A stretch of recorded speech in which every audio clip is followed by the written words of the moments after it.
Hello प्यारे बच्चों, नमस्कार। आप सभी का बहुत बहुत स्वागत है। जैसा कि आप सभी बच्चों को पता है कि आपका वार्षिक परीक्षा का पेपर कक्षा नवीं का आपका पेपर हिंदी का 6 मार्च को है। सभी बच्चों को पता है।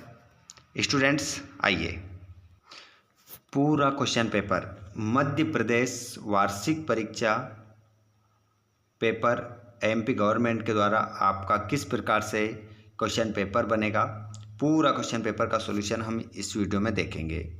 तो हमारे जितने भी बच्चे कक्षा 9वीं वाले हिंदी का पेपर 6 मार्च को देने वाले हैं, अगर देखिए बच्चों, आप चैनल पर पहली बार आए हैं और अपना पेपर देने वाले हैं आप हिंदी का, तो देखना किस प्रकार पूरा क्वेश्चन पेपर आपका छपेगा हिंदी का।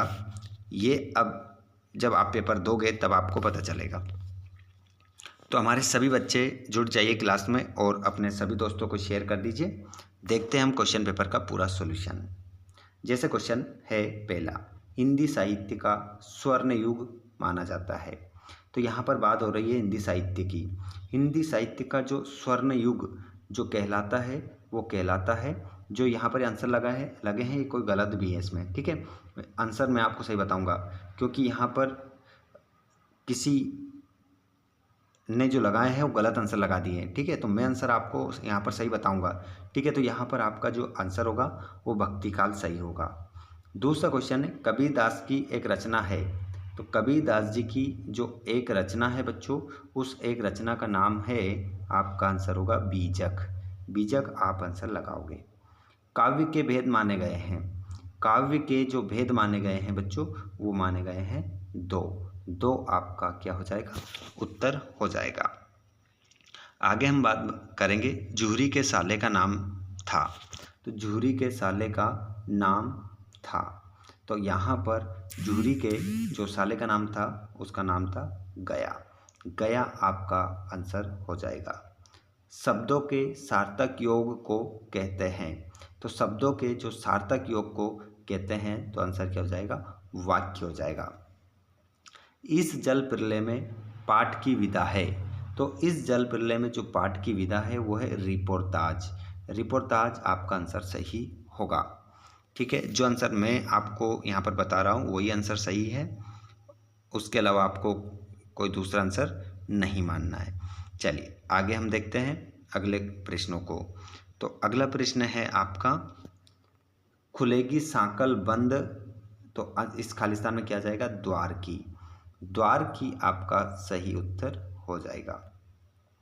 रस को काव्य की बताया है। तो रस को काव्य की क्या बताया गया है, आत्मा बताया गया है। चलिए अगले प्रश्न को देखते हैं। अलंकार का सामान्य अर्थ है। तो अलंकार का सामान्य अर्थ जो है वो क्या हो जाएगा, गहना हो जाएगा, ठीक है। गहना आपका आंसर होगा। तिब्बत में सबसे खतरे की जो जगह है वो है थांडे। ढांडे आपका राइट आंसर यहाँ पर हो जाएगा। वे शब्दांश जो शब्द बनाते समय आरंभ में लगते हैं खालिस्तान कहलाते हैं। तो वो जो शब्द हैं वो बच्चों क्या कहलाते हैं, उपसर्ग कहलाते हैं। और मेरे नाना पक्के माने जाते थे। तो क्या माने जाते थे, साहब।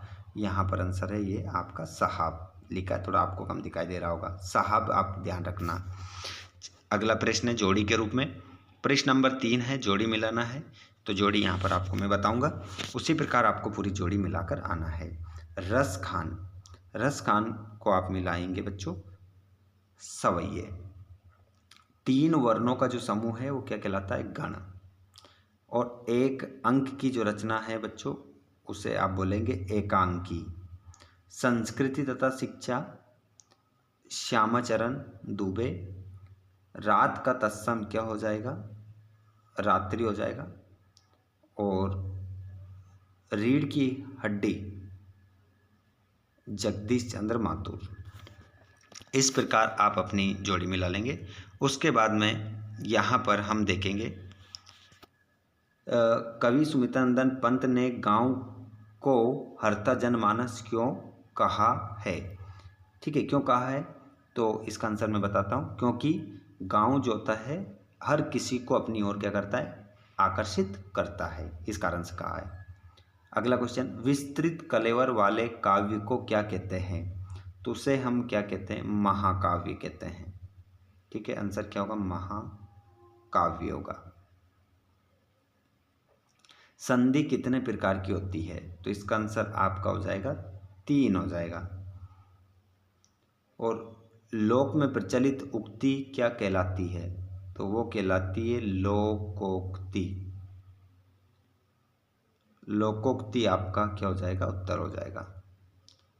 साहित्य के पुरखे किसे कहा जाता है? तो साहित्य के जो पुरखे हैं वो कहा जाता है प्रेमचंद को, प्रेमचंद को कहा जाता है। लेखिका मृदुला गर्ग के नाना पढ़ाई करने कहाँ गए थे? तो आंसर क्या हो जाएगा बच्चों, इंग्लैंड गए थे। ठीक है, चलिए आगे बढ़ते हैं सत्य की ओर। माखनलाल चतुर्वेदी की रचना साहित्य के देवता है, तो इसका आंसर आप सत्य लगाएंगे। उपमा अलंकार में उप का अर्थ दूर है, उप का अर्थ दूर है, तो इसका आंसर आपका क्या हो जाएगा, असत्य हो जाएगा। लॉरेंस को कबूतर से प्रेम था, असत्य। विचार विनिमय के माध्यम को ज्ञाता कहते हैं, असत्य। विभीषिका से तात्पर्य भयंकरता से है, सत्य। और रामस्वरूप की बेटी का नाम प्रेमा था, तो इसका आंसर भी आपका सत्य हो जाएगा। जिसके बाद में पूरा क्वेश्चन पेपर आप यहाँ देख लीजिए, 2-2 नंबर के 3-3 नंबर के प्रश्न। अगर इनमें से कोई से भी प्रश्न का उत्तर आपको चाहिए तो मुझे कमेंट बॉक्स में बताइएगा, आपको आंसर सेंड कर दिया जाएगा।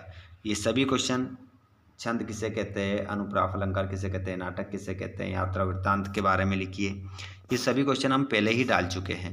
अगर आप बच्चे हमें कमेंट करेंगे तो आपको आंसर हम वीडियो निकाल के तुरंत सेंड कर देंगे।